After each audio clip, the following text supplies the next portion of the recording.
EMI पर car नहीं, सही समय पर ली गई प्रॉपर्टी आपकी किस्मत बदल सकती है। मेरा एक दोस्त है सचिन, उसने पूछा 15 लाख रुपए है, कार खरीदूं या जमीन। देखो, एक चीज अपने दिमाग में बिठा लीजिए, जमीन बेचकर आप कार खरीद सकते हो, लेकिन कार बेचकर जमीन नहीं खरीद पाओगे। आज आप देख लीजिए, 15 लाख की कार खरीद लीजिए, 5-6 साल बाद आप देखेंगे वो गाड़ी की कीमत 5-6 लाख रुपए बचेगी। लेकिन अगर जमीन आज छूट गई ना, तो आगे खरीद पाना बहुत मुश्किल हो जाएगा, बहुत लॉस उठाना पड़ सकता है।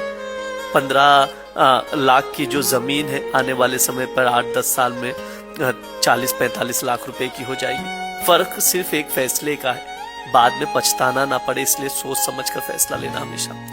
देखो, कार स्टेटस दिखाती है, जबकि जमीन जो है आपकी स्टेटस बनाती है।